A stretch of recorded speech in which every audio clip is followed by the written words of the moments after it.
Merci beaucoup. Je m'appelle Jean-Baptiste Martin, je suis à Les Sylves en année 3 et je vais commencer ce talk par une petite histoire. Nous sommes en 1960, Michel est cordonnier, il travaille au SMIC et il décide pour ses enfants d'épargner l'équivalent de 1 mois de travail, c'est-à-dire 284 nouveaux francs. Il décide pour cela de les mettre juste sur son compte bancaire et de ne rien faire avec. Le temps passe, rien ne se passe. Arrive 2002 où il transfère ses fonds en francs en euros en utilisant le taux de conversion de l'époque, c'est-à-dire 1 euro pour 6,56 francs environ. Et Michel récupère, quand il le souhaite, 43,3 euros environ pour son mois de travail de 1960.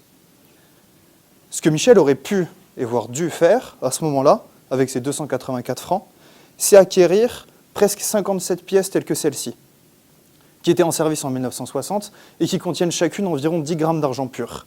Chacune de ces pièces, aujourd'hui, coûte environ 7 euros et Michel aurait eu pour son mois de travail en 1960 un peu plus de 400 euros, c'est-à-dire à peu près 9 fois plus que ce qu'il aurait eu en mettant son argent dans la banque. Cette histoire peut nous apprendre 2 choses. Premièrement, les États et les banques font absolument tout ce qu'ils veulent avec leur monnaie. Notre système de monnaie aujourd'hui est fiduciaire, il est basé sur la confiance. Or, la confiance, ce n'est pas quelque chose de réel, de tangible, de physique, ce qui impose certains problèmes. La banque, l'État, décident des règles du jeu auxquelles ils jouent. Or, ce n'est absolument pas le cas avec l'argent.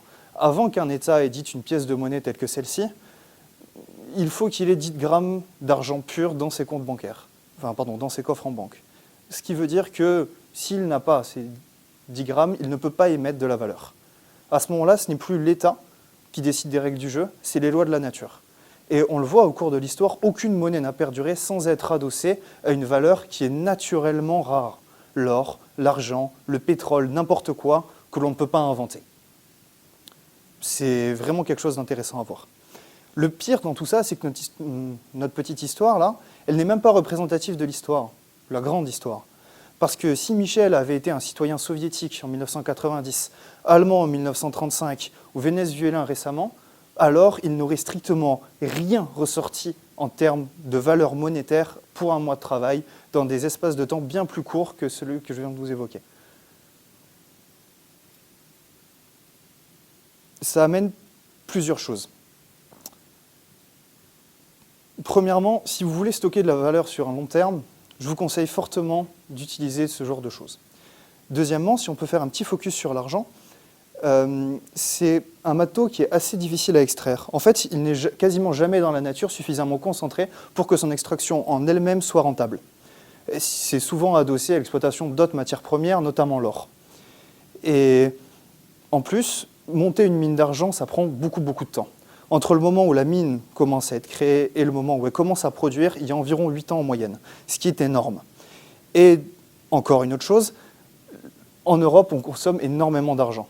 On considère qu'une personne qui vit à l'occidental consomme dans sa vie environ 1,5 kg d'argent, parce qu'il y en a énormément dans les semi-conducteurs, dans les batteries, etc. L'argent est un excellent conducteur.